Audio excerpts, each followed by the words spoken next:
नमस्कार। मैं सैयद अख्तर श्री अरविंदो सोसाइटी की ओर से आपका बहुत बहुत स्वागत व अभिनंदन करता हूं।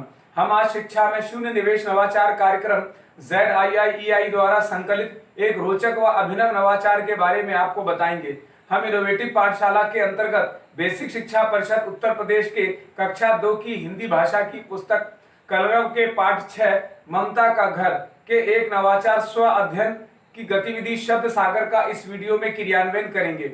हम आशा करते हैं कि आप इस वीडियो को देखने के उपरांत इस नवाचार तकनीक को अपने विद्यालय व कक्षा में अवश्य लागू करेंगे। इस पाठ को ZIIEI के कई नवाचार गतिविधियों से पढ़ाया जा सकता है, परंतु आज हम इसे शब्द सागर से समझेंगे। तो आइए पहले पाठ का सार समझते हैं। प्रस्तुत पाठ ममता का घर एक ऐसी कथा है जिसमें ममता नामक लड़की अपने घर व गांव के आसपास के परिवेश के बारे में बच्चों से दिनचर्या के माध्यम से चर्चा कर रही है। इस नवाचार की नवीनता के अंतर्गत छात्र अपने सहपाठियों के साथ मिलकर पाठ का पुनः अध्ययन करते हुए इस गतिविधि का आनंद लेते हैं, अपनी शब्दावली बढ़ाते हैं और अभिव्यक्ति की कला और लेखन शैली का भी विकास करते हैं।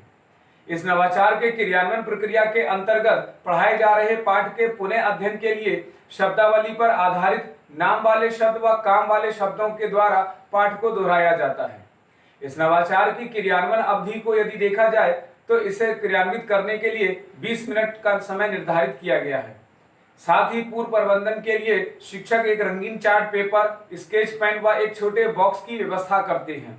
शिक्षकों के लिए कुछ निर्देश भी होते हैं, जैसे शिक्षक एक दिन पूर्व ही छात्रों को पाठ से संबंधित नाम वाले शब्द और काम वाले शब्दों की जानकारी को लिख कर लाने के लिए कहेंगे। साथ ही जिस पर्ची पर वे नाम जानकारी लिखकर लाएंगे उस पर अपना नाम व कक्षा भी लिखकर लाने के लिए कहा जाता है। शिक्षक सभी छात्रों की भागीदारी को भी सुनिश्चित करते हैं। साथ ही जिन छात्रों को शब्दों व वाक्यों को बोलने में कठिनाई होती है उनकी सहायता भी करते हैं।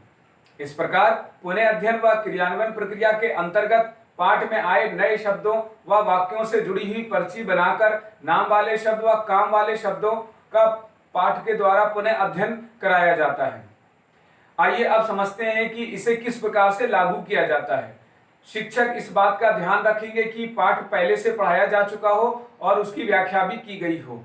साथ ही छात्रों की उत्सुकता को बढ़ाने के लिए बॉक्स को रंगीन पेपर आदि से सजा दिया जाता है और एक बच्चे को बुलाकर उस पर शब्द सागर लिखवा दिया जाता है।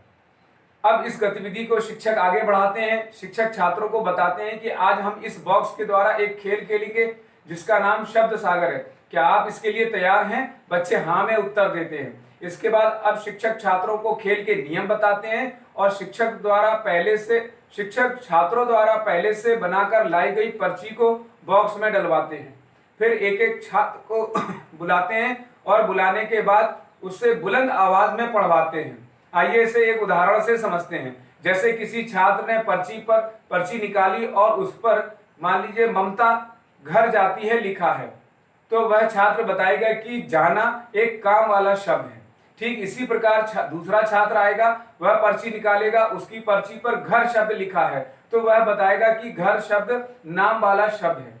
इस प्रकार सभी छात्र बारी बारी से आते हैं और अपनी पर्ची निकालते हैं और उसके बारे में बताते हैं। इस प्रकार शिक्षक अंत में बताते हैं कि आज हमने पाठ ममता का घर नामक पाठ से नए नए शब्दों के बारे में जाना। इस प्रकार निष्कर्ष रूप में देखा जाए तो कहा जा सकता है कि शब्द सागर गतिविधि से सीखने के अनेक परिणाम प्राप्त होते हैं, जैसे अपनी पसंद की कहानी, कविता, शब्दावली को पूछना, प्रश्न पूछना और उसके बारे में बताना, वर्णमाला व अक्षर, ध्वनियों और व्याकरण आदि की जानकारी को प्राप्त करना, चित्र, पोस्टर आदि से पाठ का आनंद उठाना तथा अपने शब्दों को बढ़ाते हुए इसकी शब्दावली को तैयार करना। इस नवाचार में सभी छात्रों में समान अवसर प्राप्त होता है। इस नवाचार में PRT अनुपात का भी ध्यान रखा गया है और NCF 2005 के उद्देश्यों का भी ध्यान रखा गया है। साथ ही पाठ ममता का घर को शिक्षक एक निर्धारित माह में पढ़ाते हैं। इस नवाचार से छात्रों में गहन सोच के साथ साथ आत्म जागरूकता, सृजनात्मकता तथा पारस्परिक संबंधों का भी विकास होता है तथा इस नवाचार से छात्र स्व अध्ययन की तकनीक को समझते हैं और अंत में कहा जा सकता है कि इस नवाचार से वास्तव में अभिनव नवाचार है ये। यह नवाचार आपको कैसा लगा? हम ऐसे कई दिलचस्प नवाचार आपके लिए लाते रहेंगे। आपसे अनुरोध है कि आप हमारा YouTube चैनल जरूर सब्सक्राइब करें। अगर इस वीडियो को आप फेसबुक पर देख रहे हैं तो हमारा फेसबुक पेज लाइक करना ना भूलें।